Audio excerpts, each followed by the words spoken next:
Breaks new ground in southeast Kansas, and one community makes strides in filling its local government vacancies. KOAM News at 10 is next. Now at 10, leadership questions leave the city of McCune, Kansas scrambling to fill some local government positions. Plus, a Joplin business breaks ground on a big new expansion in Pittsburgh that could bring jobs and an economic boost. And the Neosho, Missouri School District gets a big grant for its reading program. The 4 states' most watched news starts now. City government in the small town of McCune, Kansas is getting some new faces after a shakeup prompted by a wave of resignations. This is KOAM News at 10. I'm Dow Quick. A meeting tonight comes after a letter was posted on the door of the McCune City Hall. It says that due to the unexpected and simultaneous resignations of the mayor, council president, 2 council members, the city clerk, and both the public works superintendents, the governing body of the city of McCune currently lacks a quorum. Well, tonight, a special meeting was held at City Hall to address that leadership void. The 2 remaining council members appointed other council members from among people in attendance.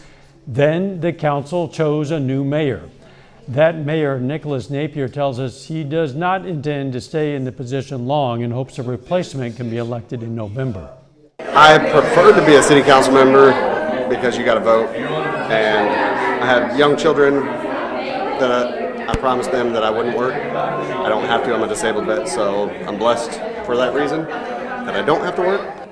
I mean, I don't mind taking the position as well for the city and to help the community. The council is now planning a special election for Friday of next week to fill the vacant employee positions. Joplin-based EaglePicher breaks ground for its newest facility coming to Pittsburgh. The 20,000 square foot building is expected to offer an economic boom to the city, creating at least 50 new jobs. First year revenue generation's expectations are at $10 million, with production largely serving the U.S. Department of Defense. The expansion is a continuation of decades-long partnerships between the company and the city of Pittsburgh. The city is investing in the construction of the facility, which will be repaid over the next 10 years with interest through a lease. We have a few plants that are outside the area. We've had plants on the East Coast, West Coast, and it's hard to beat the Midwest workforce. And I think there's a loyalty to the mission that we support, and the people here really understand that and are dedicated to the missions that we do. EaglePicher staff say they expect the facility to be fully operational around this time next year. Construction is estimated to take 8 months, and it'll take 2 to 3 months to move in equipment. Let's check in with Chief Meteorologist Doug Heddy now for a first look at the weather. It definitely turned out to be another hot, humid day for us today. Most of us dry, but we have been watching at least a few scattered thunderstorms popping up over the past couple hours, mainly southeastern Kansas, trying to track a little farther deeper in southeastern Kansas. So we'll watch this as we go through the overnight hours. You can see some of these storms. We may get a few into Pittsburgh. Here's midnight, maybe Lamar, but mainly from that point, points north through the rest of the night. Another batch tries to work in by morning. Again, most of these stay in our northwestern counties or our northern counties. Everybody else will stay dry. And then once we get into the afternoon, a pop-up hit or miss storm once again across the region. Hot today, 96 was our high, average high is 91, record 105 set back in 2022. Of course, we're going to look toward the weekend here in just a bit. Catching a few, the Neosho, Missouri School District has received a $1 million grant to transform literacy education. Grant is called the Comprehensive Literacy State Development Grant. It's funded by the U.S. Department of Education. The district says this funding isn't just about teaching students to read, but making sure they also understand what they read. We want our kids to be able to be ready to navigate texts that are complex, and we want them to think deeply about what they're reading, because it's more than just being able to read the words on the page.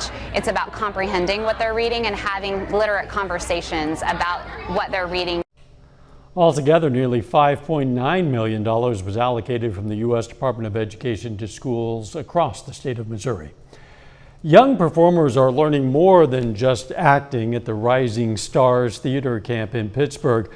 The month-long camp is in preparation for the Beetlejuice Junior production that'll open August 1st.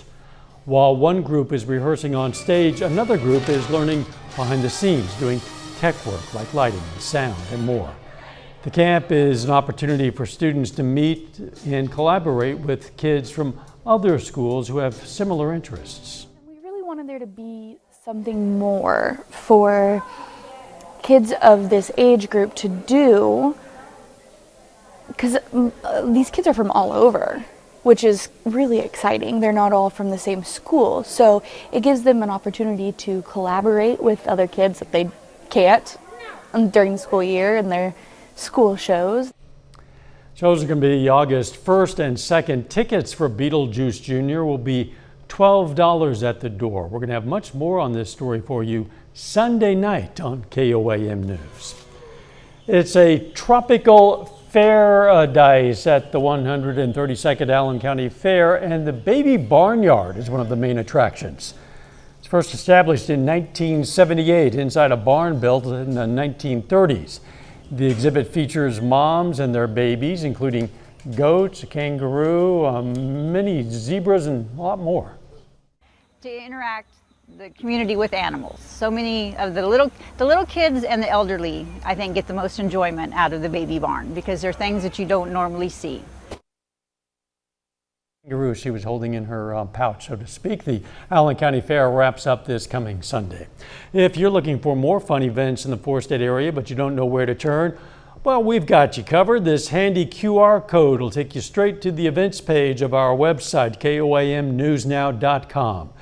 Just scan it with your phone. You can do it right now. You'll find information on all kinds of family fun events, including plenty of information on upcoming and ongoing county fairs. The events page at koamnewsnow.com. A wrestling legend passed away today. Coming up, we're going to take a look back on the life and legacy of Hulk Hogan. But up first, the President and the Federal Reserve. President Trump spars with the Federal Reserve Chair during a tour of the Fed's headquarters. I'm Erica Brown with more on that visit and the Justice Department's meeting with Jeffrey Epstein's co-conspirator.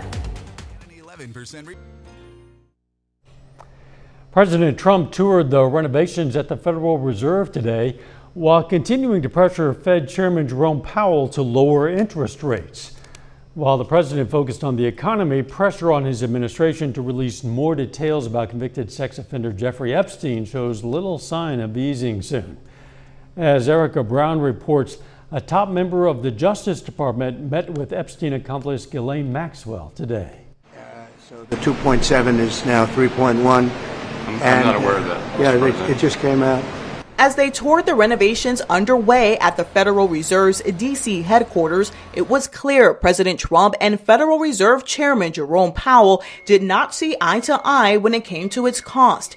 You just added in a third building is what that is. That's a third building. Well, no, but it's a building that's being built. No, it was built 5 years ago.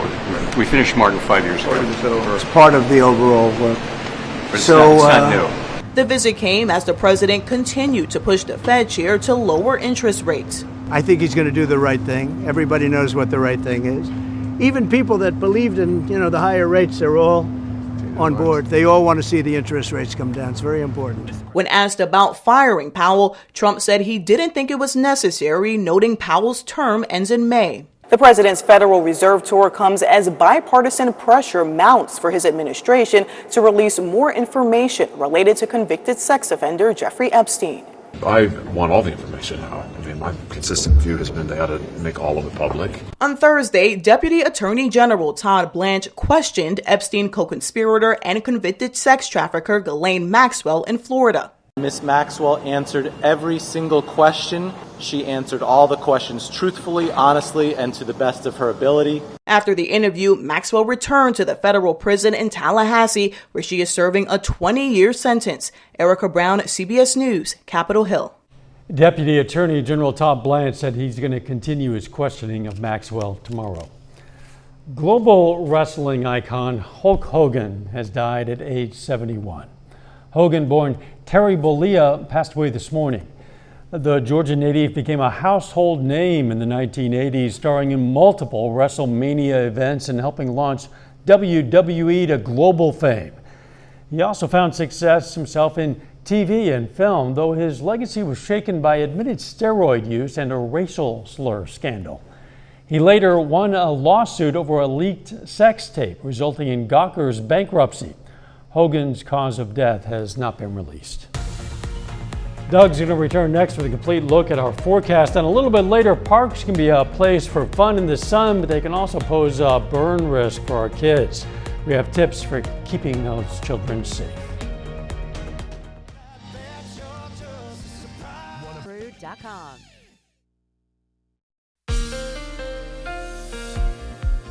Well, of course, it turned out to be hot and humid once again today, like we've seen all week long, and the heat and the humidity, they're going to be sticking around as we go through really the next week. I do think we'll get a little relief down the road. Now, we've been dry this week. Of course, we had hit and miss storms all last week, but this week has been very dry. We do have some thunderstorms, southeastern parts of Kansas. Some of these have been a little bit stronger. The heaviest rain will stay in our far north and northwestern counties and then track up near Kansas City. But a few of these will try to swing in to southeastern Kansas as we go through the next few hours. So some of you will get a little bit of rain. You can see maybe getting down to Fredonia, Parsons, maybe Pittsburgh, over toward Lamar. And then points south of that, I really think everybody's going to stay dry. Another little batch kind of builds in. So here's about 2 or 3 o'clock in the morning. Again, nothing too strong. We may get 1 or 2 random strong storms, but of course, this isn't severe weather season. We don't have the upper level dynamics to get really big storms. By 7 a.m., sitting into the mid 70s, partly sunny skies. We heat up again, 94, 95, maybe 96. But you can see a couple random isolated little thunderstorms trying to get going late in the day. If anything can get going, it disappears once we go into the evening hours, and then we look pretty good. Again, some more thunderstorms tracking along that I-35 corridor. Let's look at your weekend. Here's Saturday, partly sunny skies, hit and miss pop-up storms once again by the time we head into Saturday afternoon.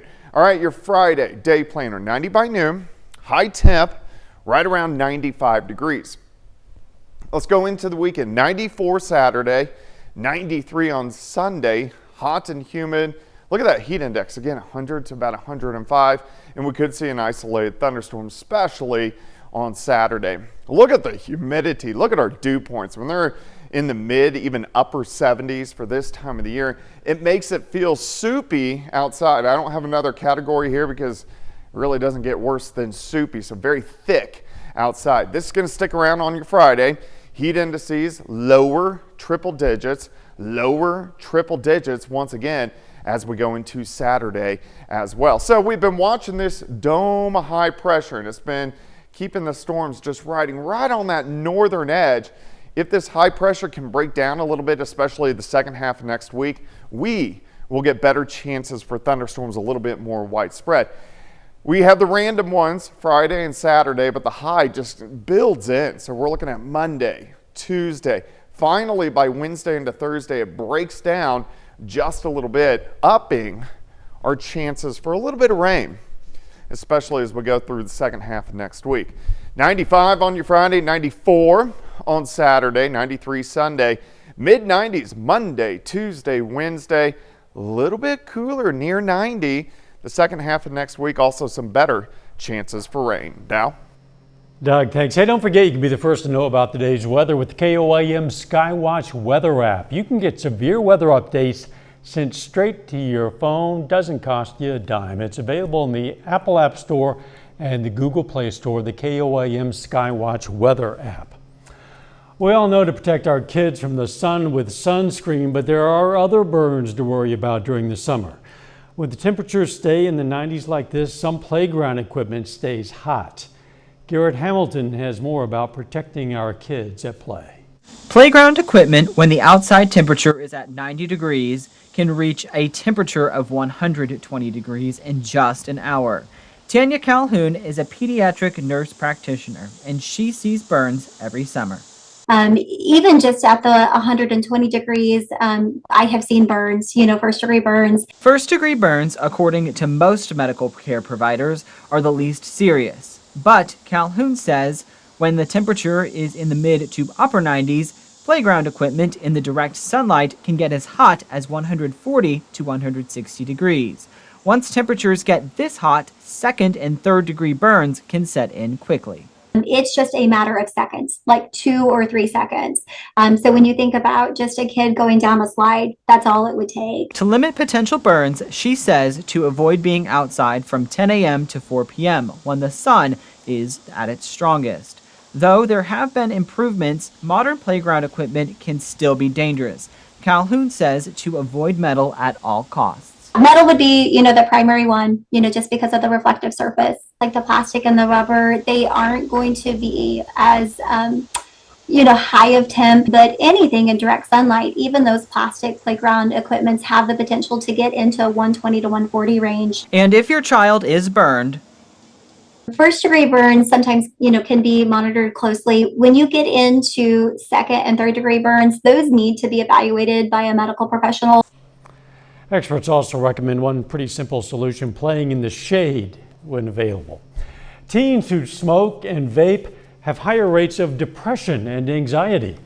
A study from West Virginia University looked at data on 60,000 middle and high school students and found about 1 in 5 had used tobacco products. Among that group, more than a quarter reported experiencing depression and anxiety higher than students who don't smoke. While the cause is unclear, researchers say there's an association between tobacco use and mental health issues. And when it comes to improving your health by walking, well, the magic number might be 7,000 steps a day. New research in The Lancet that reviewed nearly 60 previous studies found people who walked 7,000 steps a day had a 47% lower risk of death, a 25% lower risk for cardiovascular disease, and a 6% lower risk of cancer. But even 4,000 steps daily had some benefits. Researchers say 7,000 steps per day might be a more realistic target than the 10,000 that has been the unofficial target for years. Still ahead, the Cardinals prepare for their series with the San Diego Padres. Plus, a Joplin Outlaw is named the Mid-America League Pitcher of the Week. Ben McCune has those stories and more for us up next in sports. At Casey's, we're too nice to say no.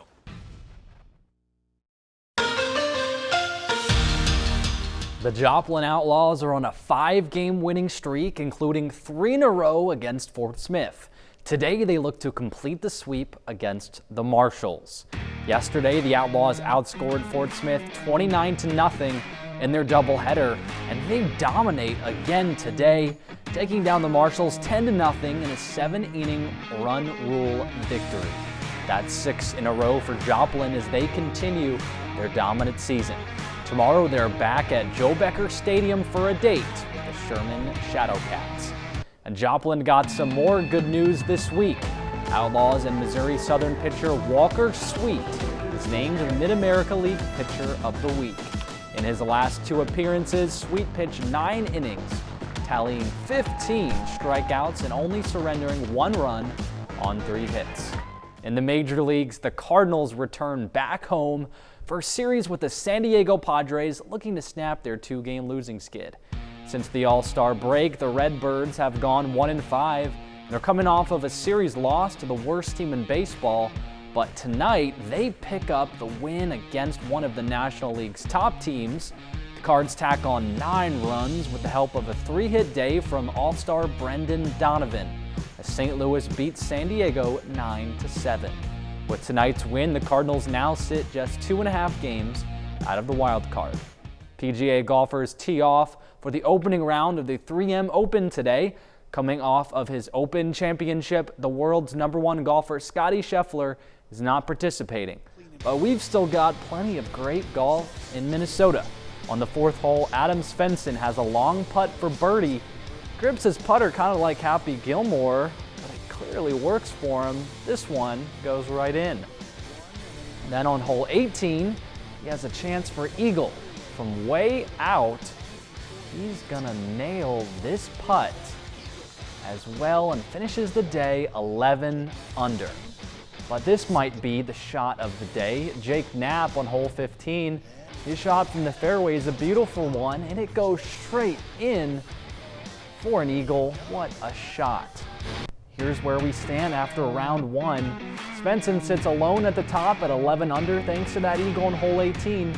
Sam Stevens and Thornbjorn Olesen aren't far behind at 9 under. They both search for their first win on tour. After day one, the top 10 finishers are all within 4 strokes of each other. Should be an exciting weekend in Minnesota. Well, a great day on the greens, but even better day on the diamond for the Outlaws. 3 shutouts in a row. They are hotter than the weather lately, aren't they? I mean, they're not only are they shutting out teams, as you say, they're just scoring a lot of runs themselves. Yeah, it seems like they score, 10 runs every day. They're the #1 team by 4.5 games now, and they look like they could repeat as Mid-America League champs. That's where you want to be as you head into the postseason. We'll be right back. Create your ultimate summer escape. Hero. All right, a few scattered thunderstorms popping up over the next several hours, mainly along and north of I-44. 95 on your Friday, random storm. 94 on your Saturday, random storm. Sunday, Monday, Tuesday, hot. And then we cool down a little bit the second half of next week with a little bit better chances for some rain. I suspect those fortunate enough to get a bit of rain will be glad to see it. A final sports note. Well, we have not one, but 2 local Little League teams representing the area in the Little League regional round. Missouri team is from Webb City. Kansas is Pittsburgh, and they're facing off in the first round of the Little League regional tournament on August 1st. It's exciting that both of them will be in it. It's unfortunate that one of them will have to lose, but that's the way it goes. Thanks for joining us. Don't forget the morning show starts at 5 a.m. and let's make it a great tomorrow.